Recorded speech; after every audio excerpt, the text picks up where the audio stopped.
welcome to the Karen Kenney Show. This is the place where we take a no bullshit look at life's little lessons. Here, together, we find the spiritual glory in even the most wicked hard story.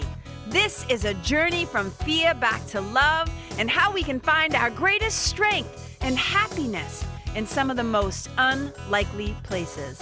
I believe that if you're willing to change your mind, you can totally change your life. So, are you ready to rewrite your story and choose to live free? Let's do this.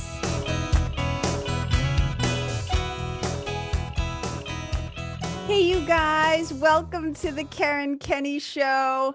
I am going to try to keep this one pretty brief and to the point. But I was thinking to myself, what's something that it's like, think of it like a little Christmas or Hanukkah or Kwanzaa or holiday offering, a little gift, just a little gift. I was like, what's a little gift, a little offering, a little something that might be helpful to my listeners that they can apply into their life today, like right now. And I was thinking about some very simple, to me, what I would call spiritual practices, like a little something to boom, snap us back into the present moment when we get all crazy and up in our head and on that victim loop, the itty bitty shitty committee running the show, when you're all up and you're stinking thinking, okay? So this month in the Nest, as you guys know, is my spiritual membership and community. It's amazing. And P.S. I'm going to be doing a little fast, a little quick doors open, like a 48-hour like doors open for folks in January. So if you're not on the waiting list for that sucker, I always say, if you listen to this show and you love what I talk about, you like hanging out, spending a little time with me, the things that we discuss in our time together, why don't you come join the Nest, man? So it's KarenKenney.com/nest. And people on the waiting list are the first to know and to find out and get that clickable link to come join us. Okay, and we're back. I think I'm going to call today time traveling. Let's dive into what I mean about this, how it causes suffering, and what's a quick little fix that I can share with you guys to maybe help you. So when I think about time traveling, and this started to come into my, more and more into my thought, because I was just, a couple of months ago or whatever, however many time is, like, I've lost all sense of time and space. I don't know, weeks ago, a month and a half ago, I was invited into this little online summit to talk about anxiety, and all the other people who were in that, I think there were 5 other women. They're all anxiety coaches specifically. That is not necessarily my area of expertise, meaning I wouldn't hang a shingle saying I'm an anxiety expert or coach, but I do know quite a bit about it. And so I started thinking about what actually causes people to start to feel anxious, unsettled, nervous, worrisome, like all these things, and really move like in a state of fear, as opposed to being in their natural state, which is peace and love and happiness, right? And calm and ease, right? The state which I believe the divine, the creator, source, the love that is, that we are an extension of, had in mind for us as we were created to be. So when we leave that space, what is kind of going on? And I'm like, well, a lot of times all that's actually shifted or happened was we made a move. We traveled in our mind out of the present moment, either into the past or into the future.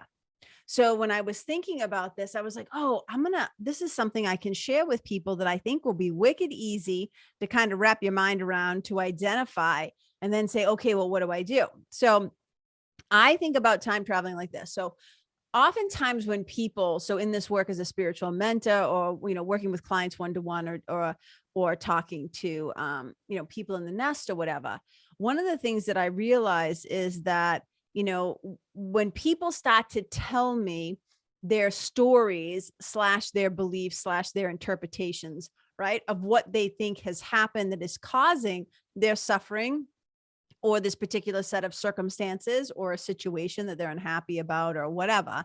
I realize it's like, oh, so a lot of the interpretations that they're making about what is happening is actually coming through the lens, through the perception of their past experiences, from their history. It's almost never coming from actually what is, just the very present moment.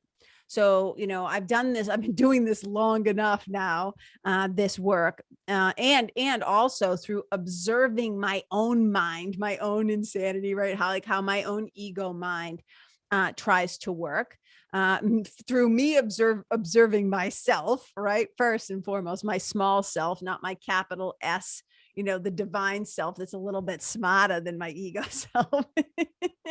So just by observing that very human, right? Like that very human part of me. And then also from talking to my other brothers and sisters around the world who are they also have the same affliction of this humanness, right? Is that, and I mean that jokingly, but you know what I'm saying. One of the things that I realize is that when we often talk about the past, right? So just imagine this. If I'm just sitting here in my office, right, having a good day, I'm going about my business, I'm doing a little writing, working on the book, like Binky's over here, life is good, my sweetie and the kids are downstairs, right? Everything's good. But then I let my mind time travel either into the past about something that maybe was upsetting, or was a tragedy, or was a relationship, like whatever. There are a million ways to fucking disturb your own mind. Okay. Let me just say that. Right. So, but when we often go into the past, what we're experiencing are things like regret, or shame, or blame, or guilt, right? All of those kind of fear-based, those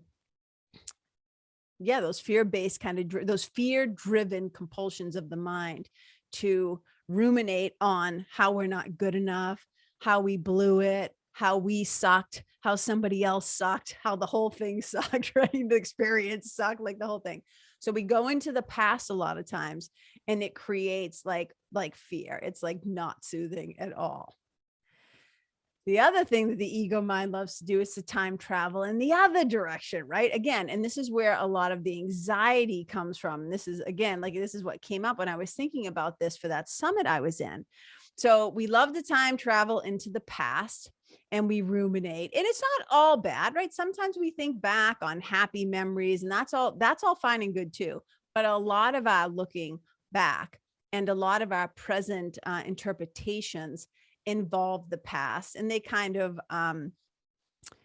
so when you're not thinking, right, when you're thinking about the past, you are not currently present.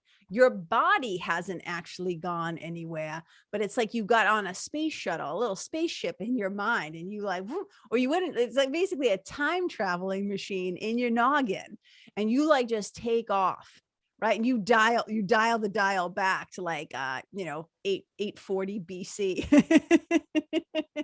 All right. And then the other thing that we tend to do is we time travel into the future. And this is where a lot of the anxiety feelings come from. This is when we're anxious. This is when we fret. This is when we worry. This is when we project, right? We go out, we like project what we think is going to happen. Why? And so often in the future. Now, I'm not talking about when we daydream, or when we visualize, because those are usually positive things. I'm just talking how sometimes we use the mind as a time traveling machine, and we project into the future, and the future could be 30 seconds from now, 5 hours from now, 5 weeks, 5 years, whatever. And we just, we start to write these stories about how it's not going to work out that way. You're never going to have enough money to do this. You're never going to lose enough weight. You're never going to find a partner. You're always going to be alone. You're going to get, whatever, the 1,001 ways, 1,000,001 ways, I should say, that the mind can try and suck the joy. The ego mind, right? The ego mind, you guys, it is so hell-bent. It is so hell-bent on like keeping you stuck in the illusion that you are separate from your source, that you are separate from God, that you are separate from love, and that you are separate from the love of each other, right? And it loves to create this massive experience of judgment and fear and scarcity and lack and sickness and like fill in the blank, right? All the stuff. And again, when we do that, though, your body might be right here, like never leave this zip code, never leave this seat. But you have traveled, you have time traveled, like on this made up machine in your head. And you use the power of your mind to miscreate, A Course in Miracles says. Like when we start doing that, when we start making stories about this awfulness that's going to happen, we're using the power of our mind to miscreate. Problem is that we believe our miscreations. We give it a lot of power. And so the reality of it is that the only place where healing is actually taking place is in the here and now. That is the seat of love. That's the home of love, like right here, right now. That's when we're not time traveling in either direction, when we're not going into the past into regret and shame and blame and fear, and we're not projecting into the future, right? Setting the dial for 2050 or, whatever the deal is, right? And it's like, when we do that, that's also fear. Because again, that's when the mind starts to get amped up about not good enough. What if I don't have what I need, the resources, the finances, the whatever, the wisdom, the knowledge, the contact, like whatever it is that we think we're lacking. And we kind of project it out there. And that's also a fear state. And the only place that healing is happening is right here, right now. Where is love? Right here, right now. And so, we have to, here's what I find really helpful. Here's the nugget that I want to leave with you guys. We have to be aware that we are the ones that are time traveling, that all we are having simply is thoughts. We're just having thoughts. Our thoughts are not real. They're just thoughts. When you get, though, that in your mind, there's this little decision maker, and the little decision maker is going to decide, do I want to stay? Do I want to stay with this plot line of suffering and these stories that I'm writing about suffering and anxiety and all this trauma and drama? And I do not use those words lightly. Do we want to stay stuck in that realm with this quality of thoughts that I am miscreating, using my mind to miscreate with? Because what happens is when you have those thoughts, right, your body starts to experience the quality of those thoughts. You ever just be sitting there minding your business, and then all of a sudden you have a thought about, I don't know, I'll make some shit up, like a bill that's due, or a conversation that you have to have, or going to see your family at the holidays, or like whatever the thing is. And your physiological body will start to react to your psychology. So your mouth might start to get dry, your throat might tighten, your chest might tighten, your gut might clench, your sphincter, right? Like you might feel your body starting to get tense or scared or unsure, or your heart starts beating a little faster. You start to sweat, you get a little like shiny on your upper lip, and you're like, oh my God. And for some people, it's so bad, it's like, I feel like I'm going to throw up, or I got to run to the bathroom, right? So the body is so often responding to what the mind is churning. In yoga, it's called chitta, mind stuff, thought fluctuations. And so there's a line in the Yoga Sutras that says, yoga chitta vritti narodaha. Yoga is the stilling of the thought fluctuations of the mind. That's why we really ultimately practice yoga. I mean, so often it gets stopped at the postures, right? People are like, oh, yoga, asanas, postures, physical, right? It's like, no, all that, there's a reason why there's that movement of the body to prepare the body to be able to sit still comfortably for the deeper spiritual practices, for the concentration, for the going within, the withdrawing of the senses, for the meditation, right? For that awareness of the oneness with the divine, with God, with source, right? One, the one, non-dual. And so often the mind is like like chatter, chatter, chatter, chatter, chatter, like screeching little monkeys, or they call it like monkey mind, right? It's like the thoughts just swing from one thing to the next thing, to the next thing, to the next thing. And it's exhausting, and it can be frightening, and it can be a joy sucker.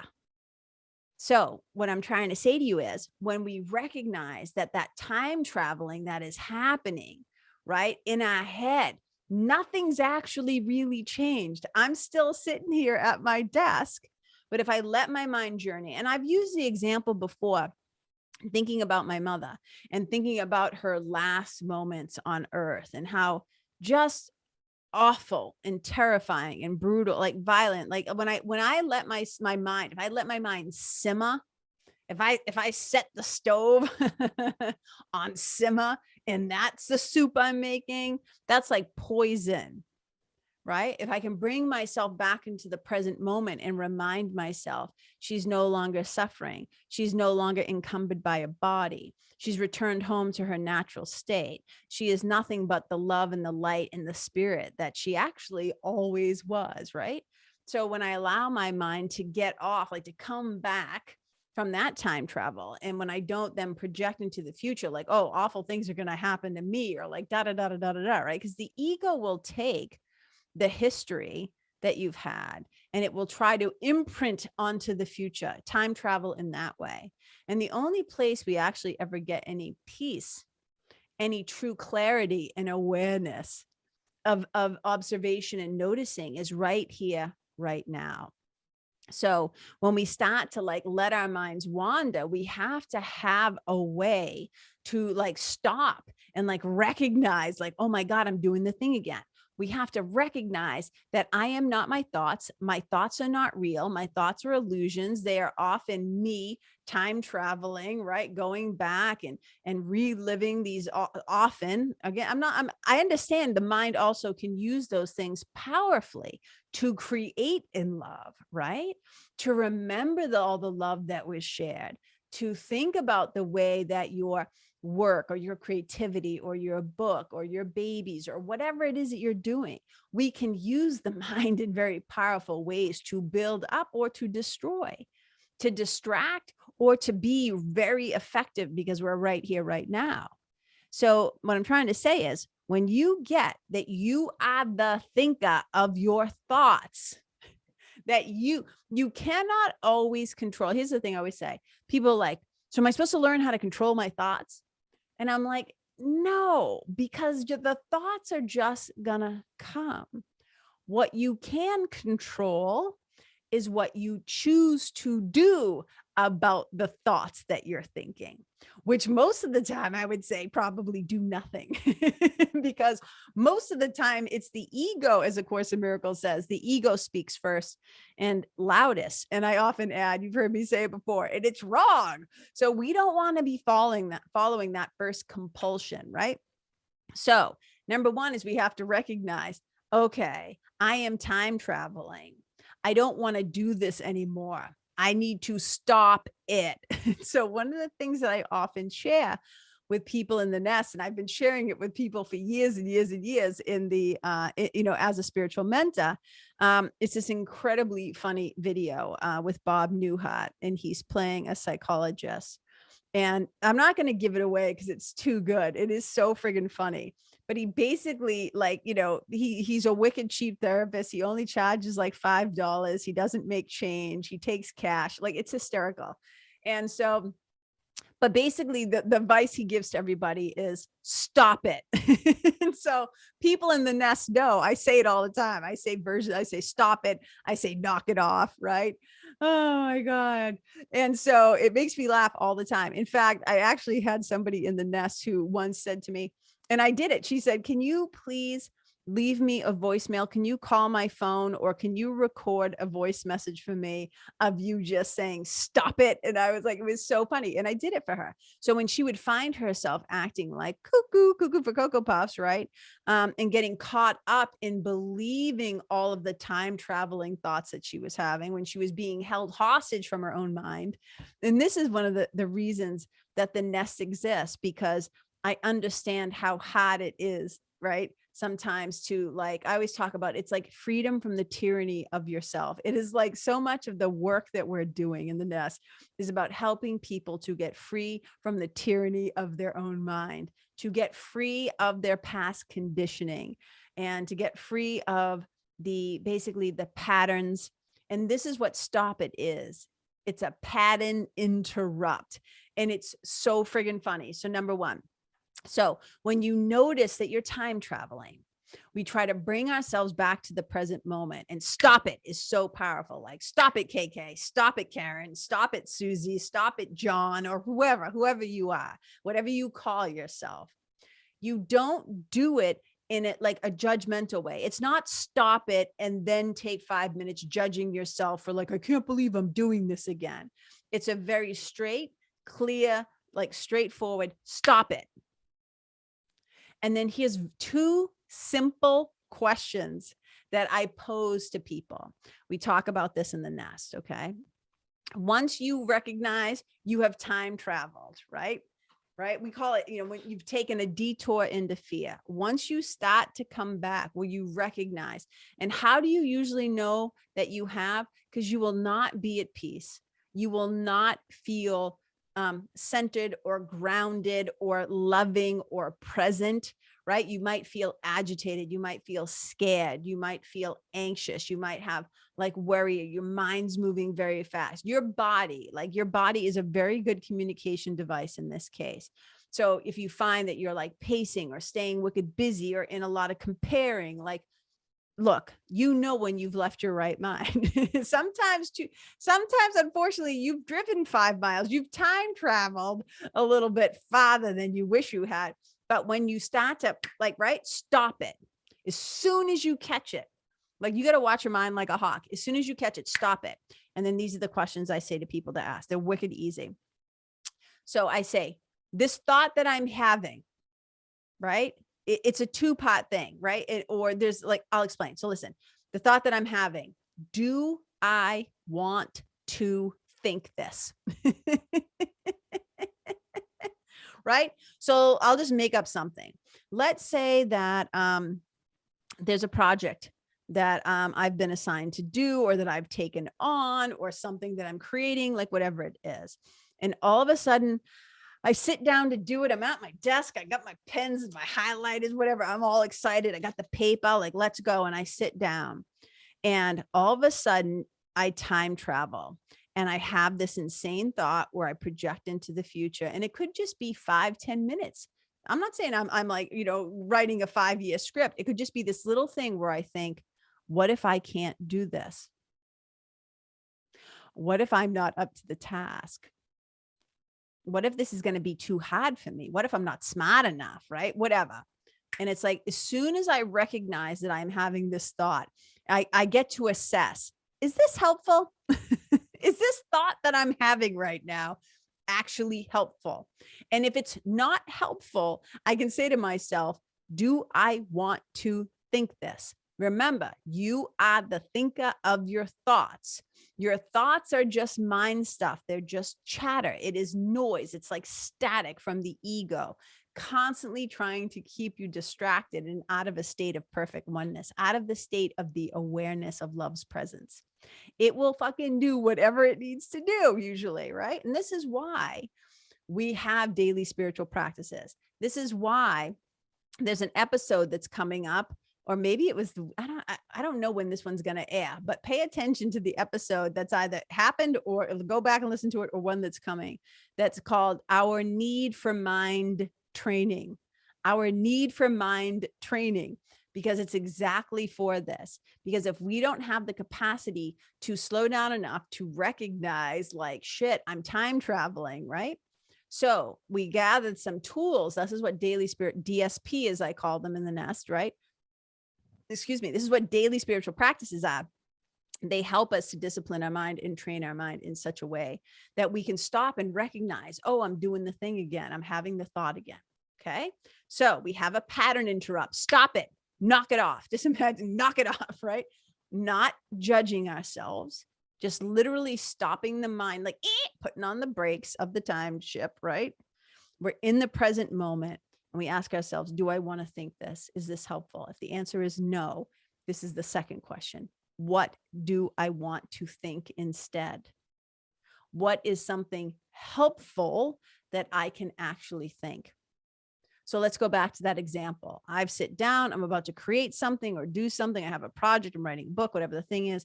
And I think, well, what if I can't do this? What if I'm not smart enough? What if da, da, da, da, right? What do I want to, do I want to keep that thought? No. What do I want to think instead? Well, in the past, I've always been able to figure shit out. I might not be book smart, but I'm pretty street smart.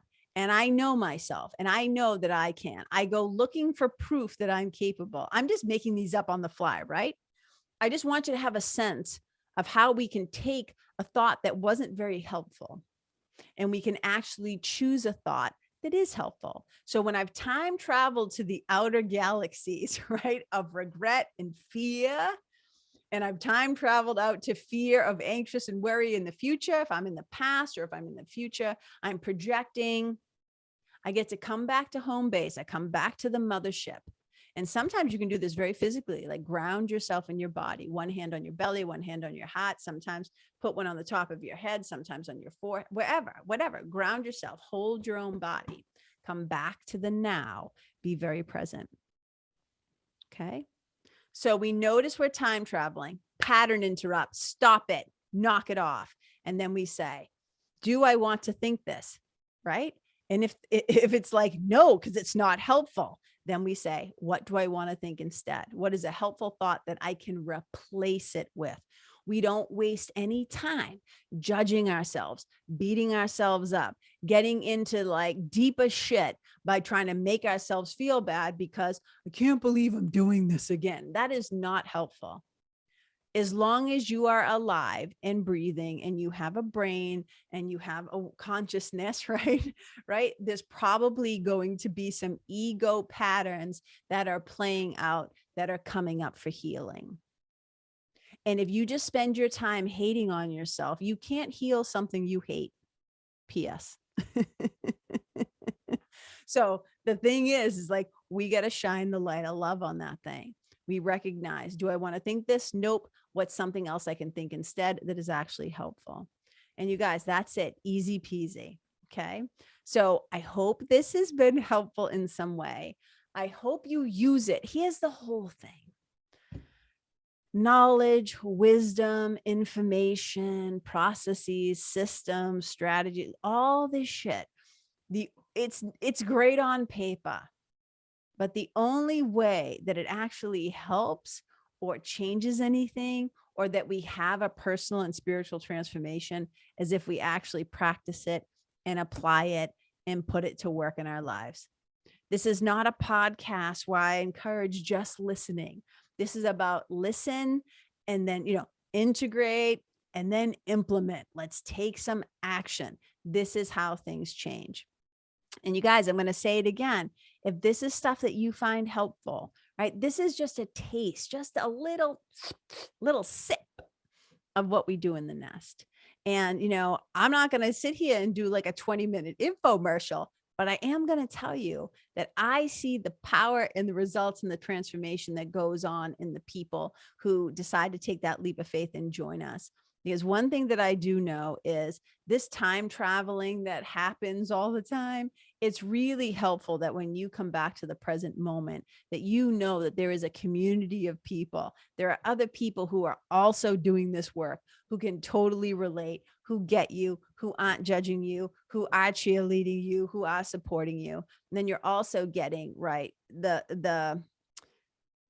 how do I say this? You're also getting my coaching, my mentoring, my thoughts and reflections about like what's going on. It's a really incredible group of people.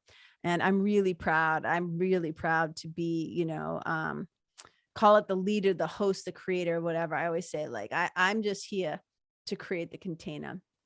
And it's kind of like how, when we were little kids, and Mr. Rogers' Neighborhood. Remember the Neighborhood? Remember when we would tune in, like we would set the dial on the TV and we would hear Mr. Rogers reflecting all that love back to us. He just saw us completely And he never let us forget our divinity. He never let us forget our innocence and our perfection. And, he really helped us to navigate some big and scary things in the world. And that's why I always say the nest is like the neighborhood for adults. So you got, there's not puppets and stuff, although that could be fun. But so you guys, it's KarenKenney.com/nest. I'd love to have you come join us, get on the waiting list. So when the doors open in January, real quick, it will be amazing to have you join us. And okay, so I always love hearing from you guys. If this was helpful, please share it with somebody. If you share it on social media, tag me so I can see it, so I can say thank you. Sometimes people will write to me and say, I've been sharing your show for like the past 2 years. And I'm always like, I wish I knew. I could have said thank you, So I appreciate it so much. As we're moving towards the holidays, some holidays have already been happening. Hanukkah, is ending actually today on the day that I'm recording this. And there's also, Kwanzaa, and then there's Christmas coming up. There's so many things that are coming up. Lots of opportunities to practice, right? This is one of the most incredible things about families is we get to bump up against all of our own past conditioning and patterns and the roles that we play and all that stuff. And we do plenty of time traveling when we're with our families and before we're about to go see our families and after we spend time with our families. So lots of opportunities to keep coming back into the present moment, which is where healing happens, which is where the love is. And you guys, again, I hope this was helpful in some way. It's always a pleasure. I appreciate you so much for listening to the show. We're coming up on episode 150 soon. It's like just crazy. I've just been having a blast getting to do it. So thank you for being a part of the Karen Kenney Show family. As I always say at the end, and I say it every week because I mean it, wherever you go, may you leave yourself, the people, the place, the animals, and the environment better than how you found it. Wherever you go, may you be a blessing. Bye.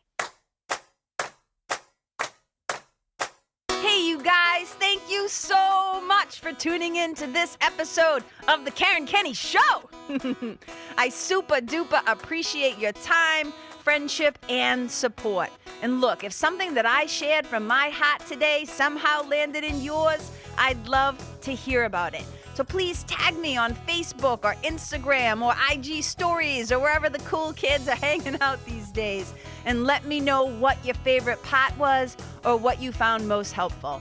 You can find me over at Karen Kenney Live. That's Karen, KenneYlive. And if you're digging what I'm saying and you want to hear more, I'd be wicked grateful if you could go to iTunes and subscribe and leave a review, because you guys, that's how you'll help me to keep spreading the love. And if you can think of someone that could benefit from hearing this episode, please share it with them. I'd also love to stay connected with you. So if the feeling is mutual, please go to KarenKenney.com/freebie. and download my free guide to building your spiritual team. Until next time, my brothers and sisters, keep living in the fearless flow. Know that I see you, I appreciate you, and I love you. And wherever you go, may you be a blessing.